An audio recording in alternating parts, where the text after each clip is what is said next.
थेट आपण जाणार आहोत वाराणसीमध्ये, जिथे मोदींचा काही वेळातच आता हा रोड शो सुरू होतोय। काही वेळापूर्वीच पंतप्रधान नरेंद्र मोदी वाराणसीमध्ये दाखल झालेत आणि ज्या ठिकाणाहून हा रोड शो सुरू होतो तिथे आता काही वेळातच मोदी पोहोचणार आहेत आणि त्यावेळेला इथे हा रोड शो जो आहे तो सुरू होणार आहे।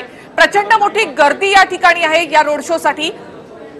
या आपल्या चर्चेमध्ये काँग्रेसचे आमदार हरिभाऊ राठोड देखील सहभागी झालेले आहेत। हरिभाऊ, वाराणसी मधली ही सगळी दृश्य, लाखोंच्या संख्येने जमलेला हा सगळा जनसमुदाय आणि एकूणच वाराणसी मधला माहोल काँग्रेसला धडकी भरवणारा? नाही, असं काही नाहीये। हे सगळं जमवलेली गर्दी आहे, पैशाची उधळपट्टी आहे। जे मेन इश्यू आहे, इश्यूवर चर्चा न करता आज दिवसभर या रोड शोवर चर्चा होत आहे। काय देशभरातून हजार हजार कार्यकर्ते या लोकांनी बोलवले, त्या ठिकाणी गर्दी जमवली, त्या ठिकाणी खऱ्या अर्थाने त्यांच्या पायाखालची वाळू घसरलेली आहे। आणि म्हणून हा रोड शो कशासाठी? पंतप्रधान 4-5 वर्ष आता तुम्ही काढले, पंतप्रधान होता तुम्हाला रोड शो करावं लागतंय। तुम्हाला थेट वाराणसीमध्ये जाणार आहोत। प्रचंड मोठी गर्दी आहे। मोदी काही वेळातच तिकडे, काही क्षणात तिथे पोहोचतायत। आपले प्रतिनिधी तिथे उपस्थित आहेत। आता सध्या कशा प्रकारचा माहोल त्या ठिकाणी आहे आणि किती वेळामध्ये मोदी त्या ठिकाणी पोहोचतायत? कधी रोड शो सुरू होत आहे? दिनेश, दशाश्वमेध घाटवर का गंगा पूजन करते? दशाश्वमेध घाट म्हणजे तो प्राचीन घाट जिथे ब्रह्माजींनी 10 अश्वमेध केले होते आणि त्याचा हेच वैशिष्ट्य आहे। आणि वाराणसीमध्ये फक्त हाच नाही की गंगा आहे, इथे पूर्ण वैदिक संस्कृतीचा मूल स्रोत होता। इथे अजूनही वैदिक पाठशाला खूप आहे। तर तुम्ही या जागाचे वैशिष्ट्य जे आहे ते तुम्ही म्हणू शकता। पॉलिटिकली स्पीकिंग हिंदुत्वची लॅबोरेटरी ते म्हणतात, तर लॅबोरेटरी नाही, ही हिंदुत्वची लॅबोरेटरी नाही आहे, ही हिंदुत्वाची सीट आहे, हिंदुत्वाचा गळा आहे। इथे पोलराइज्ड वोट पडतात। 89 पासून जे आहे इकडे तुम्ही हे बघा की त्याचा आधी 50च्या दशकामध्ये इथे रुस्तम सॅटिन होते, कम्युनिस्ट पार्टीचा पण गड होता, त्याच डॉक्टर संपूर्णानंद इथे आले होते।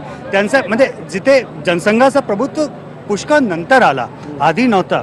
आणि 5 इथे जे विधानसभा सेगमेंट आहे त्याच्यामध्ये ते एकच अर्बन आहे, जे एकामध्ये 4 सेगमेंट आहे ते ग्रामीण अंचलचे आहे।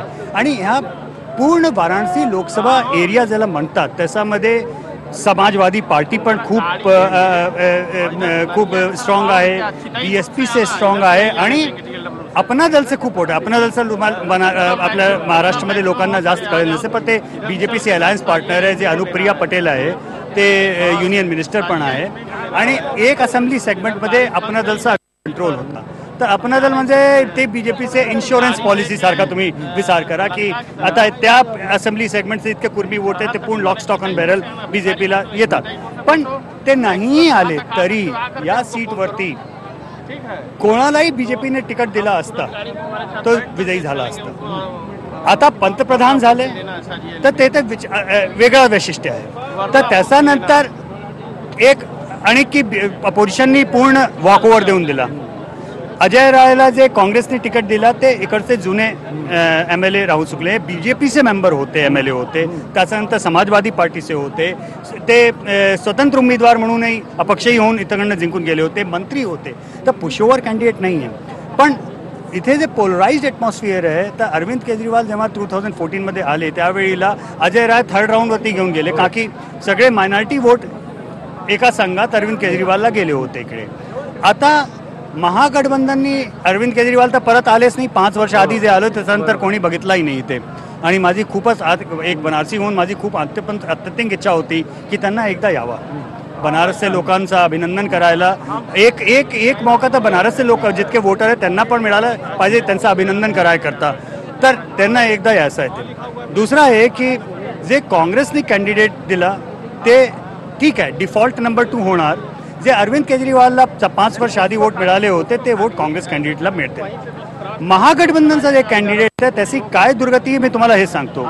त्या बाईला आता महापौरचं इलेक्शन करता तिकीट दिलं होतं, त्या तिकीटवरती ती हारून गेली। तर ज्या बाईला इथे मेयरच्या इलेक्शनमध्ये पण यश मिळालं नाही त्याला तुम्ही लोकसभेचा तिकीट दिला। तर नक्कीच दिनेश, मी पुन्हा एकदा तुमच्याकडे येते अधिक माहितीसाठी। काही वेळातच पंतप्रधान नरेंद्र मोदी या ठिकाणी पोहोचणार आहेत, त्यावेळेला संपूर्ण हा रोड शो तुम्ही TV9 मराठीवर पाहू शकणार आहात। एक स्वतः मोदी या ठिकाणी दाखल होणार आहेत, ज्या ठिकाणी रोड शो सुरू होणार आहे तीच ही जागा आहे। नाही करतानाही माझी पॉप्युलरिटी हाय आहे, तर मला गरज काय? मी प्रस- पत्रकार परिषद करू किंवा माझी पॉप्युलरिटीला प्रॉब्लेम आहे किंवा मला लोकांना जवाब द्यायचा आहे तर मी करू. मला एक- असं वाटतं की आणखी त्यांना एक- असं वाटत असेल की बहुतेक की मला गरज नाही. एक मुद्दा आहे की उद्या अर्ज भरणार आहेत त्यावेळेस एनडीएचे सगळे प्रमुख नेते उपस्थित राहणार आहेत, विशेषतः उद्धव ठाकरे उपस्थित राहत आहेत. महाराष्ट्रात शिवसेना भाजप असा गेल्या 3.5 वर्षात संघर्ष झाला, त्यानंतर युती झाली, दबक्या आवाजात चर्चा आहे, काही वेगळी कारणं आहेत, पण उद्धव ठाकरे हे प्रधानमंत्री मोदी यांचा अर्ज भरण्यासाठी येत आहेत. उद्धव कसं ठाकरे पाहता तुम्ही? गांधीनगरला पण गेले, अमित शहाचे अमित शहा कधी गेले आणि इथे पण आले. म्हणजे तुम्हाला काय मेसेज आहे? मेसेज हे आहे की 3 वर्ष 4 वर्ष इतकी जास्त भांडण झाली दोघांमध्ये, पण इलेक्शनच्या वेळी एका संघात आले. असा हात एक हेही आहे. मी तुम्हाला उलट प्रश्न करतो. समज इमॅजिन करा तुम्ही की काँग्रेसचे एकांतिक एलाय पार्टनर किंवा काँग्रेसचे अलायन्सचे दुसरे नेत्यांनी राहुल गांधीला इतके शिवे दिले असते तर ते अलायन्स कंटिन्यू झालं असतं काय? नाही. इतक्या शिवाय द्यायचा नंतरही तो अलायन्स कंटिन्यू झाला तर त्याचा फक्त एकच अर्थ आहे की ह्या लोकांना माहिती आहे की अलायन्सची इम्पॉर्टन्स काय आहे. ह्या लोकांना हंगर फॉर विक्ट्री आहे. हे लोक फ्लेक्झिबल जास्त आहे काँग्रेसची लिडरशिप पॅकिंग म्हणजे कम्पॅरिझनमध्ये. बिहारमध्ये 22 MP होते, त्याच्याकडून 17वरती फक्त कंटेस्ट करून राहिले.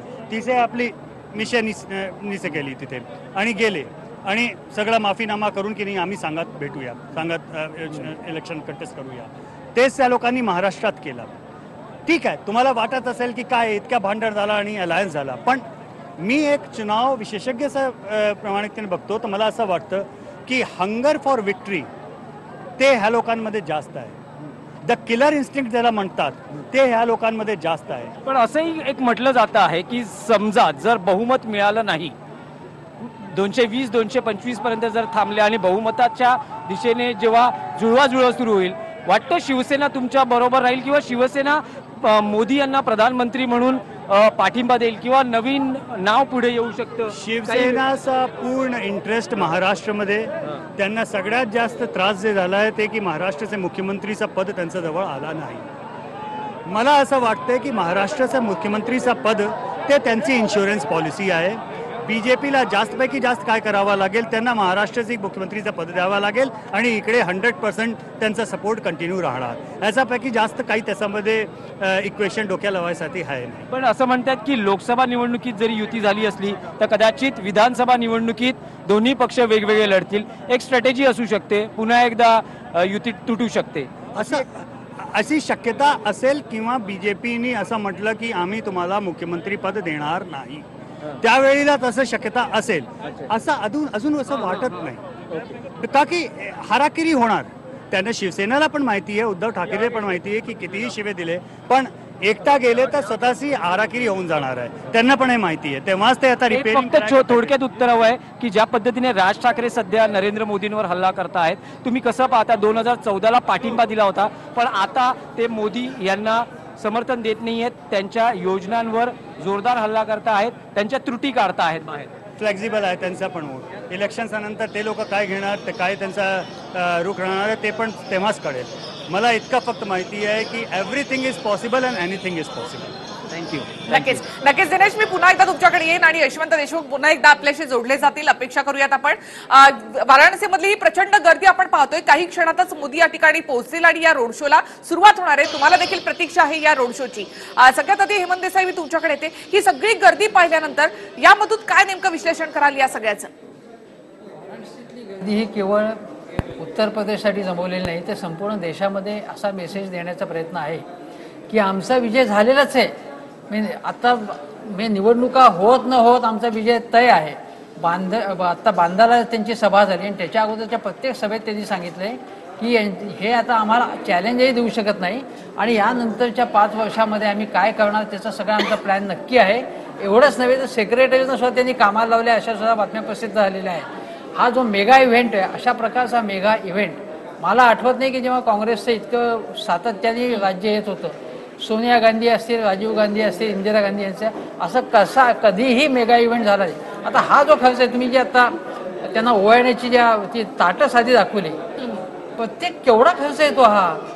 आणि हे जे कार्यकर्ते जे आणतायत ना, हे सगळे हे ट्रक्समधनं आणतायत हे कार्यकर्ते, एवढे इतक्या मोठ्या प्रचंड संख्येत, याला काही खर्च आहे की नाही, याचं काही अकाउंट आहे की नाही, पार्टीने हा हिशोब देते की नाही, ही कुठनं पैसा येतो, हा प्रश्न असा आहे की संपूर्ण आता TV केंद्रित, माध्यम केंद्रित निवडणूक असल्यामुळे माध्यमांना मॅनेज कसं करायचं आणि संपूर्ण निवडणूक त्या पद्धतीने फंड कसे मॅनेज करायचे, सगळा इव्हेंट कसा करायचा, त्याचा मॅनेजमेंट कसं करायचा, याचा एक नवा कित्ता जो इतरांनी सुद्धा अभ्यासण्यासारखा आहे. बघा ना, संपूर्ण दिवसभर राहुल गांधी असतील अन्य पक्ष हरिभाऊंना सुद्धा पटलंय ते बहुतेक. हरिभाऊंना पटलंय. खासदारांना फक्त 75 लाख रुपये खर्च करता येतात. मला वाटते आज कोणी सांगू शकेल या देशातला कुठलीही व्यक्ती की आज कमीत कमी 5 करोड रुपयातही खर्च झाला असेल. एवढा सगळा मेगा शो करताय तुम्ही. आज दिवसभर विनाकारण मेगा शो, आता बोरही झाले असतील लोक हे मेगा शो बघून. यापेक्षा चर्चा झाली असती दिवसभर सगळ्या टीव्हीवर सगळ्या. मात्र राहुल गांधींना सुद्धा रोड शो करता आला असता का? मुंबई मधला रोड शो मग कशासाठी रद्द केला? तोही करता आला असता त्यांना. हेच म्हणजे आणि त्याला ठीक आहे, अर्धा पाऊण तास तुम्ही दाखवलं तर ठीक आहे. आज दिवसभर सगळ्या चॅनलवर सगळे चॅनल त्या पद्धतीने दाखवत आहेत. आणि देसाई साहेबांनी सांगितलं ते खरं आहे की हे सगळ्या कशासाठी आहे, हे का करताय तुम्ही? हरिभाऊ, हा सगळा एक प्रचाराचा भाग असतो. हा असं काही काँग्रेस करत नाही किंवा केलं नाही अशातला काही भाग नाही. म्हणजे आज राहुल गांधींचा रोड शो होता, तो त्यांनी रद्द केलेला आहे. तोही दाखवला असता की माध्यमांनी. राहुल गांधी साधी पत्रकार परिषद घेत नाहीत किंवा मग मुलाखत देत नाहीत. आम्ही देखील त्यांची संपर्क साधला, मात्र राहुल गांधी मुलाखतीसाठी पुढे आलेत असं काही दिसत नाही. मोदी मात्र सगळ्या चॅनलला जाऊन मुलाखती देत आहेत. काल अक्षय कुमार बरोबरची मुलाखत देखील तुम्ही पाहिली असेल. राहुल गांधी मात्र यातलं काहीच करत नाहीयेत. म्हणजे एक मीडिया मॅनेजमेंट देखील काँग्रेसचं चुकलेलं आहे. एक तुम्हाला फक्त सांगतो, हे निवडणुका जिंकण्याचं जे शास्त्र आहे ना, ते काँग्रेसला आता अवगत करण्यासाठी तुम्ही त्यांची शाळा लावा भाजपची. यासाठी एक साधी गोष्ट अशी आहे की ही मुलाखत अक्षय कुमारची अशा प्रकारच्या ज्या वेगळ्या कल्पना आहेत ना, त्या लढवायला पाहिजे. आता ही जी दृश्य दिसत आहेत ना, ही इतकी कलरफुल आहेत, इतकी छान आहेत की लोकांना टीव्हीवर बघायला बरं आवडतं. नक्की. म्हणूनच बघा, वारंवार मोदी साहेब काय म्हणतात, म्हणजे जे पहिल्यांदा वोटिंग करणार आहे त्यांच्यावर छाप पाडण्यासाठी आहे. आणि खरं तुम्हाला कोणी अडवलंय का? राहुल गांधींना कोणी अडवलंय हे सगळं करण्यापासून? नाही, हे बघा, हे करण्याची आम्ही वैचारिक आमची लढाई आहे आणि त्यामुळे वैचारिक लढाई आम्ही लढतो. असे शो बिझनेस करून. हरिभाऊ, मला फक्त एवढं सांगा की मग अशा वेळेला तुम्ही प्रचार सभा घेणं बंद केलाय, रोड शो करणं, रॅलीज करणं तुम्ही बंद केलेलं आहे का? तुमची विचारांची लढाई तुम्ही तशीच लढणार आहात का? नाही, ठीक आहे, रोड शोला काही लिमिट पाहिजे ना, एखादी अर्धा पाऊण तास ठीक आहे. हे दिवसभर तुम्ही 8 महिन्यांचं दिवसभर हे जे करताय ना, हे मला वाटत नाही की याच्यात आणि पंतप्रधानांनी ते करावं, रोड शो करावा आणि कसा करावा हा त्यांच्या एका रणनीतीचा भाग आहे. आणि त्या रणनीती पुढे काँग्रेस पूर्णतः गार झाली आहे. नाही, असं काही नाही. बघा, खरं म्हणजे असं काही मला वाटत नाही. कारण त्याचं असं आहे की त्यांनी रोड शो केलेले नाहीत असं नाही. म्हणजे काँग्रेसची बाजू घेण्याचा प्रश्न नाही इथे. परंतु हे जे चाललेलं आहे की आता पुन्हा नव्याने, आता हरिभाऊनी पण सांगितलं तसं किंवा तू सांगितलं तसं की नव्याने पुन्हा ह्या तरुण वर्गावरती इम्प्रेशन पाडण्याच्यासाठी हे सगळं आहे. आणि त्यांनी केलेलं नाही. ह्या प्रियांकाचा रोड शो झालेला आहे, नंतर सोनिया गांधीचा रोड शो झालेला आहे. रोड शो झालेले नाहीत असं नाहीये. तर ते सुद्धा रोड शो करतायत. पण हे जे काही करतायत ना, तर ते काय 5 वर्षाचा हिशोब तुम्ही विचारू नका. तुम्ही फक्त आता आमचं या ठिकाणी निधी पैसा हे महत्वाचं नाहीये. तर या ठिकाणी तसं नियोजन करणं, तशा प्रकारची रणनीती आखणं हे खूप महत्वाचं आहे. हरिभाऊ, खरं तर हा एक माहोल बनवला जातोय मोदींकडनं किंवा भाजपकडनं. असा माहोल काँग्रेसकडून का बनवला जात नाही? म्हणजे राहुल गांधी, मी मगाशी म्हटलं की मुलाखत सुद्धा देत नाही. परीक्षेच्या 1 दिवस आधी जी आपण तयारी करतो ती सगळ्यात महत्वाची असते. एक ते रिमाइंडर असतं सगळ्या गोष्टींचं जे आपण आतापर्यंत केलेलं आहे आणि लोकांना सुद्धा ते रिमाइंड करून देण्यासाठीची ही सगळी तयारी असते. ती कुठेच दिसत नाही काँग्रेसची. काँग्रेसचा माहोल अंडर करंट आहे. तुम्हाला सांगतो, हे नव युवक आहेत, त्यांना भुरळ पाडण्यासाठी हा सगळा प्रकार चाललेला आहे. तुम्ही देशात जर बघितलं तर कोणी सांगेल उत्तर प्रदेशमध्ये यांच्या 1500 वर जागा येत नाही, बरोबर. मध्य प्रदेश, छत्तीसगड, राजस्थान इथे अर्ध्यापेक्षा जास्त जागा काँग्रेसच्या येत आहे. महाराष्ट्रात तुम्ही कबूल कराल की आमच्या 25 पेक्षा जास्त केव्हाही जागा येणार आहे काँग्रेस आणि राष्ट्रवादीच्या हरिभाऊ आणि मित्र पक्षाच्या. हरिभाऊ, असं असताना देशात निवडणुकांचा माहोल मोदी इतका पंतप्रधान गरम बनू शकत होण्याच्या नाही. आधीचे हे सगळे आकडे, निवडणुकीचा माहोल जो असतो ना त्यामध्ये हे सगळे आकडे उलट सगळे होत असतात. बरोबर आहे देसाई? मला असं वाटतं की हे पहिले जे 2 टप्पे झाले ना, विशेषतः उत्तर प्रदेशमध्ये, ते जर तुम्ही तिकडचे हिंदीमधले रिपोर्ट्स वाचले असेल तर ते दोघांची समान स्पर्धा झालेली आहे. त्यामध्ये भाजप पुढे नाहीये. त्यामुळे भारतीय जनता पक्षाच्या पायाखालची जमीन हादरलेली आहे. आज ग्रामीण भागामधला अंडरकरंट वेगळा आहे. मी म्हणत नाही की काँग्रेस संपूर्ण स्वबळावरती सरकार स्थापन करेल असं कोणी म्हणणार नाही, परंतु वातावरण बदललंय त्याचा अंदाज त्यांना आल्यामुळे ते असं दाखवत आहेत की ही लढाईच नाहीये, आम्ही जेते आहोत, आम्ही जिंकलेलो आहोत. जी तुम्हाला वाटतं ही जी काही गर्दी किंवा हा जो काही इव्हेंट आहे या सगळ्याचा परिणाम होईल? ह्या सगळ्याचा परिणाम तसा होणार नाही. मी मगाशी पण सांगितलं तसा परिणाम, थेट परिणाम सगळ्यांवर होणार नाही. कारण का तर इतकी नाराजी आहे 5 वर्षातच ह्या सरकारची नाराजी इतकी वाढलेली आहे. इतकंच नाही तर वाराणसीमध्ये सुद्धा ती नाराजी आहे. आणि मी आता तुम्हाला ती दुसरी दृश्य दाखवते. उरईमध्ये आता सध्या प्रियंका गांधी यांचा हा रोड शो सुरू आहे. एक काँग्रेससाठी एक दुगदुगी आपण म्हणूया. उत्तर प्रदेश आणि या सगळा भाग जो आहे तो सध्या प्रियंका गांधी इथे पिंजून काढतायत. सगळी जबाबदारी त्यांच्यावर देण्यात आलेली आहे. प्रियंका गांधी जर वाराणसीमधून मोदींच्या विरोधामध्ये लढल्या असत्या तर कदाचित एक बराबरी का मुकाबला जे आपण म्हणतो ना तसा होऊ शकला असता या ठिकाणी. मात्र काँग्रेसनं ते टाळलेलं आहे. अर्थात एकूणच भाजपची रणनीती पाहता प्रियंका गांधी यांच्या राजकीय कारकिर्दीसाठी देखील ते योग्य नसावं असं कदाचित काँग्रेसला वाटलं असेल. मात्र सध्या प्रियंका गांधी हा रोड शो या ठिकाणी करतायत. एक खांबी तंबू किंवा एक हाती सगळं सांभाळणं जे असतं ना ते सध्या प्रियंका गांधी इथे करतायत असं दिसतं. या बरोबरीनं खरं तर राहुल गांधींनी देखील उतरायला हवं होतं आणि तेवढा झंझावाती प्रचारही करायला हवा होता. अंडर करंट आहे असं म्हणतो, मात्र ते दाखवणं देखील तेवढंच आवश्यक असतं. राहीची बरोबर? प्रचार सभातून दाखवतायत ना, आणि बाकीच्या लोकांच्या पण इंटरव्ह्यू तुम्ही सुद्धा दाखवत असता किती अनरेस्ट लोकांमध्ये आहे. वाराणसी मधल्या सुद्धा मगाशी काही प्रतिक्रिया बघितल्या तर इथे बेरोजगारी तो बहुत आहे असं सांगितलं जात होतं. बेरोजगारी खूप आहे. ज्यांना म्हणजे जे अपेक्षित विकास होता तो झालेला नाहीये हे तिथले लोक सुद्धा कबूल करतात ना. परंतु ते सगळं शक्ती प्रदर्शन करण्यासाठी हा सगळा प्रायोजित केलेला, पक्षाने प्रायोजित, कोणी प्रायोजित केलेला माहित नाही, इतका सगळा पैसा खर्च करून हा रोड शो केलेला आहे. आणि मग त्याचा इम्पॅक्ट होईल एवढ्यासाठी, कारण लोक बाकीचं विसरतील आणि हेच लक्षात ठेवतील असा काहीतरी उद्देश ह्याच्या मागे दिसतोय.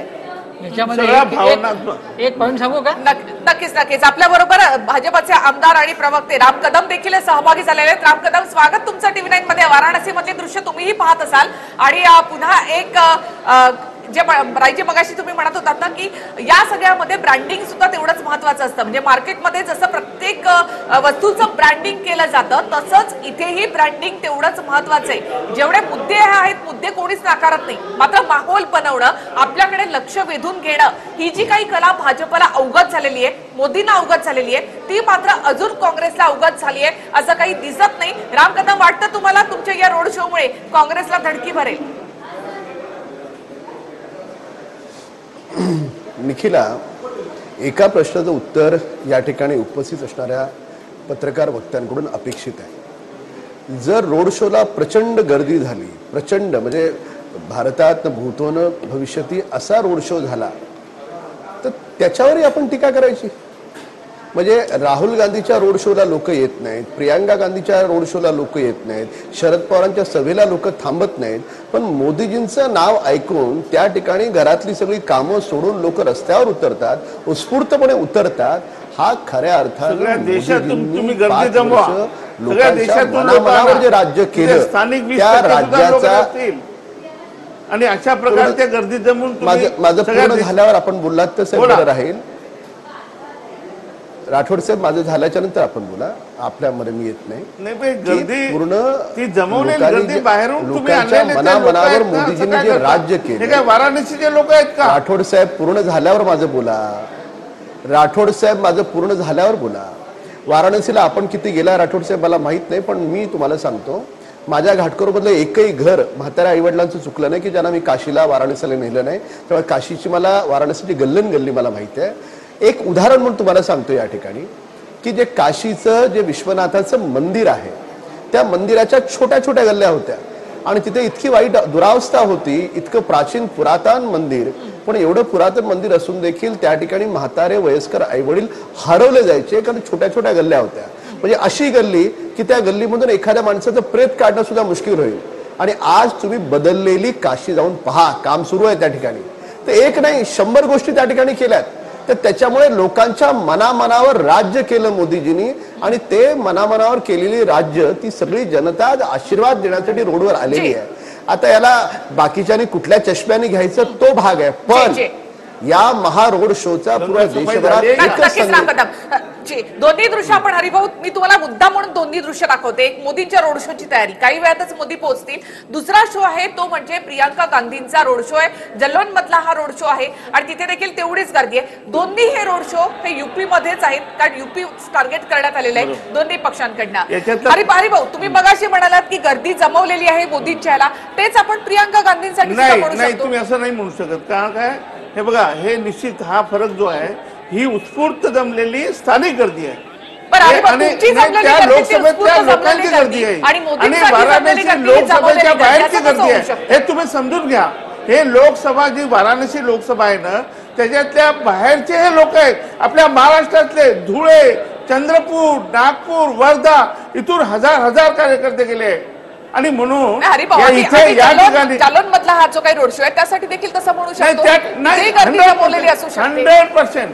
काँग्रेसकडे तेवढा पैसाच नाही आहे उधळपट्टी करायला. हे भारतीय जनता पार्टीकडे सगळे हा पैसा जो आणलाय ना हा सगळ्या भ्रष्टाचाराचा पैसा ते बाहेर काढत आहे आणि त्याच्यामुळे हा महाभ्रष्टाचार आहे. परत अशा प्रकारचा रोड शो करणं म्हणजे अशाच प्रकारचे आरोप काँग्रेसवर आधी देखील झाले.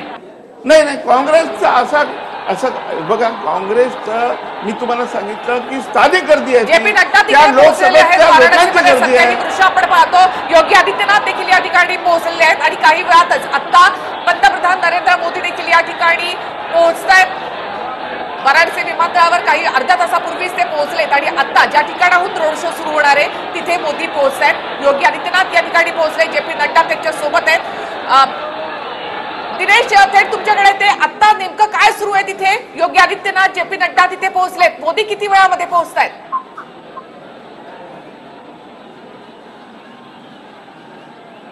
ही माहिती सूत्रांकडून मिळाल्यानुसार काही मिनिटं लागतील, पण जी गर्दी आहे ती आता खूप गर्दीमध्ये उत्साह आहे आणि एकूणच वातावरण तर झालेलं आहे. खरं तर हा रोड शो 3 वाजता सुरू होणार होता, पण आता जवळपास 5:15 वाजलेत आणि 2.25 तासांचा उशीर आहे. तरी ही गर्दी अजूनही इथून हटलेली नाही. कार्यकर्त्यांची उन्हाचा पारा वाढलेला आहे, कार्यकर्ते घामाघूम झालेले आहेत, पण मोदी लोकप्रियतेचा ज्वर आहे. नक्कीच दुखंडे, मी पुन्हा एकदा तुमच्याकडे येते. अर्थात ज्या ठिकाणी बहुतेक जामात लागलेला आहे कारण ज्या गाड्या इथे आलेल्या आहेत त्या सगळ्या पंतप्रधानांच्या ताफ्यामधल्या या गाड्या आहेत. काही क्षणातच मोदी या ठिकाणी पोहोचतील. बहुतेक इथे पोहोचल्यानंतर त्या सगळ्या गर्दीला ते संबोधित करतील आणि इथून मग हा रोड शो जो आहे तो सुरू होणार आहे. हा व्हिडिओ तुम्हाला आवडला असेल तर असे आणखी व्हिडिओ पाहण्यासाठी TV9चं YouTube चॅनल सबस्क्राईब करा, बेल बटन दाबा. ताज्या घडामोडींसाठी लॉग ऑन करा TV9marathi.com.